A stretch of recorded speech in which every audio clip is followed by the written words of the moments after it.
I genuinely believed that the connection I had with my significant other would blossom into a happy, lasting relationship. It seemed like we were building something truly special together. With the purchase of a promise ring, they made it clear that their commitment to me was genuine, a tangible symbol of the love we shared. We frequently engaged in conversations about our future, often imagining what marriage and children would look like in our lives. Our families had met one another, and we regularly participated in gatherings, laughing and sharing moments together that felt like they were solidifying our bond. However, on an otherwise warm and sunny summer day during one of those cheerful gatherings, everything changed. It was during a festive party, surrounded by friends and family, that I stumbled upon the unsettling truth. My significant other had entrusted me with their phone while they took charge of the elaborate fireworks display that we all had anticipated. As I held their device in my hands, an unusual sense of unease washed over me, a feeling I had never encountered before. Driven by a gut instinct that I couldn't shake off, I ventured away from the lively group of revelers to explore their phone. They had always assured me, "You can look at my phone whenever you want," which encouraged my curiosity. But as I began to browse, an accelerating surge of anxiety gripped me. My heart raced, and a wave of nausea hit me as I opened a social media application. There they were, the messages. Messages that revealed a darker side to our relationship, ones that shattered the illusion of trust one had so delicately nurtured. With each subsequent message I encountered, the weight of betrayal pressed heavily on my chest. My significant other had engaged in flirtatious conversations, igniting a fire of doubt and heartache. I was further jolted by the discovery of explicit content from their ex, a jarring reminder of past intimacy that felt like a punch to the gut. Ironically, most of the messages my significant other had sent went unanswered, save for a few that had devolved into trivial exchanges, a painful confirmation that perhaps I had been living in a facade. Just at that moment of revelation, I heard footsteps behind me. My stomach dropped as I turned around, and there was my significant other, eyes curious, asking, "What are you doing?" Panic surged through me, and in a split second, I locked the phone, forcing a smile as I casually said I was just getting another drink. But as I walked away from them, I felt as if my heart were racing faster than a runaway train, pounding furiously against my rib cage. I looked down and caught sight of the necklace adorning my neck, its large letters proudly displaying their name. A twinge of doubt crept in. Was it too much? Should I remove it and hide the affection that had felt so genuine just moments prior? Emotions swirled within me, an overwhelming blend of heaviness and emptiness. How could something so seemingly perfect shatter so abruptly? The realization clawed at my insides, leaving me in a storm of confusion and heartache.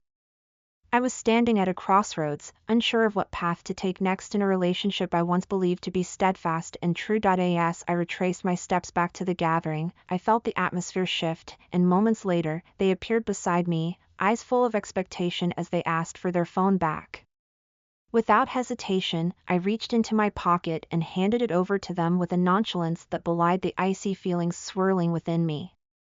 A sense of coldness enveloped my entire being, and I couldn't help but wonder, was this deliberate? Did they intend to make me feel this way? It was a question that lingered painfully in my mind, one that I still sought answers to. Later that evening, amid the lively laughter and clinking glasses characteristic of any festive gathering, they turned to me with a concerned look, inquiring about what was bothering me. The atmosphere, once joyous, felt heavy as I finally blurted out the truth, the contents I had stumbled upon on their phone. I couldn't hold back, it felt necessary to voice my distress. Their indifferent response surprised me. "It's not a big deal," they shrugged, brushing it off casually, "they don't even live here." 2 years together.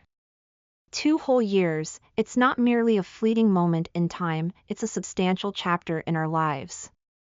How could they dismiss my feelings so easily? Fast forward to the present, where the ink on our new 12-month lease had barely dried.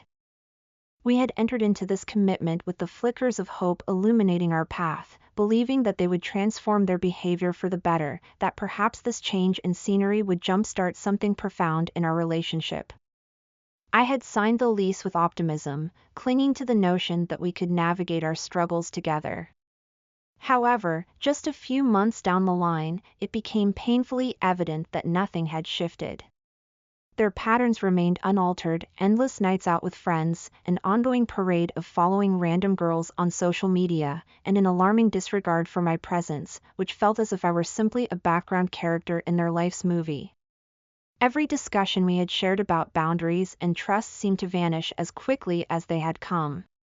The frustration began to boil within me, reaching a tipping point that I could no longer ignore. I approached the issue directly, suggesting the idea of getting a bed for the spare room, something that felt essential for my peace of mind. It felt as though I was climbing an insurmountable mountain, each argument escalating into a battle of wills. "We've done it before, so what's different now?" they retorted, a mixture of annoyance and confusion clouding their features.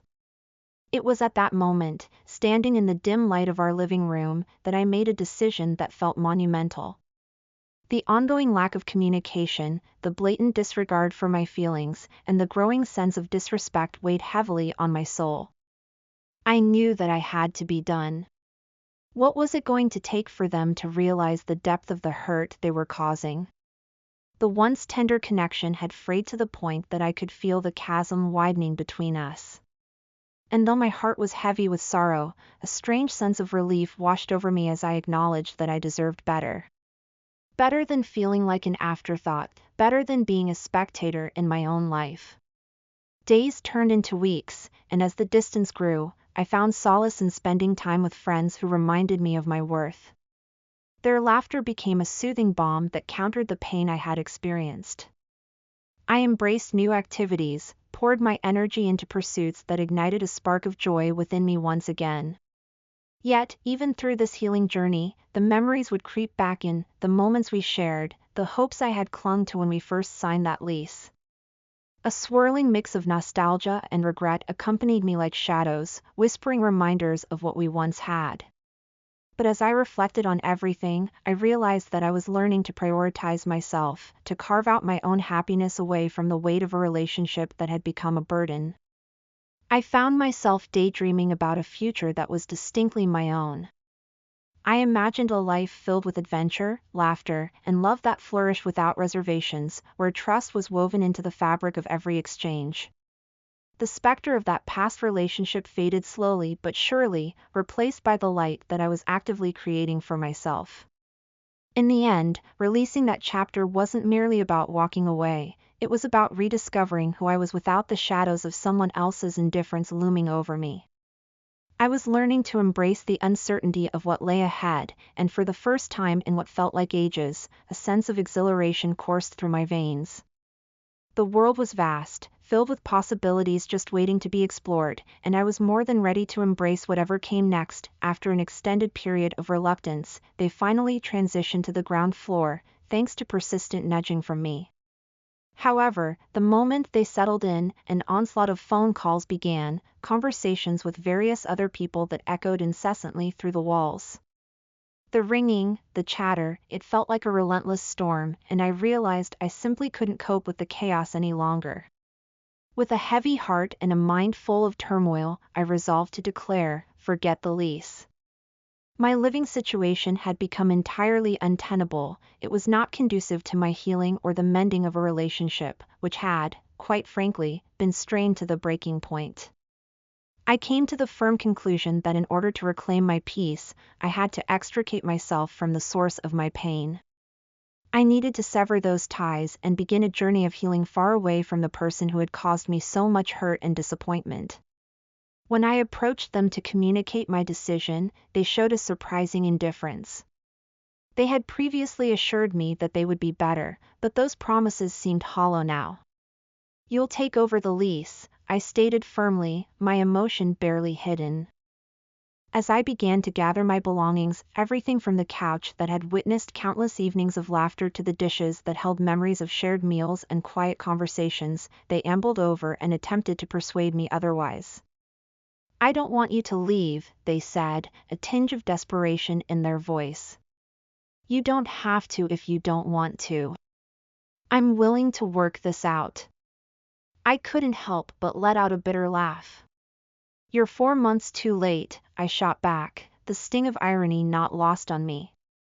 It was laughable, really, to think that just because they were now saying the right words, I would suddenly forget all the hurt that had driven me to this point. Our one and only outing after the revelation of their betrayal felt surreal. I remember how I had hoped, perhaps naively, that we could reconnect. But reflecting on that day now, all I can think about is the stark reminder of their actions, engaging with others behind my back, continuing to follow numerous people who weren't me, spending money on explicit content, and relentlessly seeking validation from outside sources. I came to a painful realization: they were unlikely to change. What truly astounds me is how they portray the narrative to others.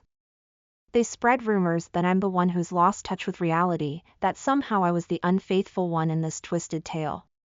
It's a long, tangled story, and I feel an overwhelming need to express my thoughts and emotions, to convey my truth as I focus on regaining my sense of self. Cheating is not just a betrayal of trust, it's an act that inflicts deep, reverberating wounds on the one who has been wronged.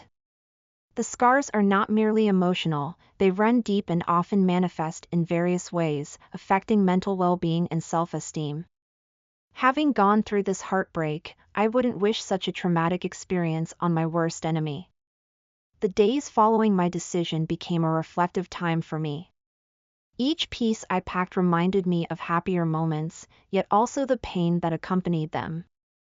I found myself wrestling with a torrent of emotions ranging from anger to sorrow, all the while emerging stronger with each passing day. The act of packing was cathartic, and as boxes filled with remnants of our shared life, I felt a flicker of hope for the future. I remember one evening, the sunset casting a warm glow through the window as I folded my favorite blanket, one they often used to cuddle under on chilly nights. A wave of nostalgia washed over me, bittersweet memories flooded my mind. I could almost hear their voice teasing me about how I always hogged the blanket during movies. Yet, I had to remind myself of the reasons for this separation, the multitude of betrayals that had overshadowed those once cherished moments. As I turned to glance around the room, I began to realize that it wasn't just about leaving the physical space behind. It was about liberating myself from the emotional shackles that had restrained me for far too long. Perhaps this was not merely an end, it was a beginning of sorts. I was reclaiming my space, reclaiming my life. Moving out felt like shedding layers of an old skin. As each box was laden into the back of the moving truck, I felt lighter, each piece of furniture and every dish symbolizing a choice to leave behind the shadows of hurt and disillusionment. I imagined a new apartment, a space filled with light, where I could create new memories, where laughter and love could flourish once more. In the weeks to come, I immersed myself in self-care. I explored new hobbies, reignited passions long forgotten amid the chaos, and surrounded myself with supportive friends who reaffirmed my worth. My healing wasn't a linear path, there were ups and downs, but I embraced them all, learning to celebrate small victories and understand the strength that arose from vulnerability. As life unfolded, I began to see that the heart is remarkably resilient. Although scars from betrayal linger, they serve as reminders of growth and resilience. Every day served as a testament to my newfound independence, and I discovered the beauty in solitude. I found comfort in quiet mornings, sipping coffee while gazing out the window, contemplating the journey ahead. I was on the path to healing, one that I had to forge alone. Though the memories of the past would occasionally rear their head, I learned to recognize them for what they were, stepping stones leading me toward a future filled with promise. The laughter that once felt distant began to bubble within me again, and slowly but surely, I started to embrace life with open arms, ready for whatever exciting adventures lay ahead. If my story resonated with you, please like, share, and subscribe for more. I'd love to hear your advice on the steps I should take. Keep in touch for future stories.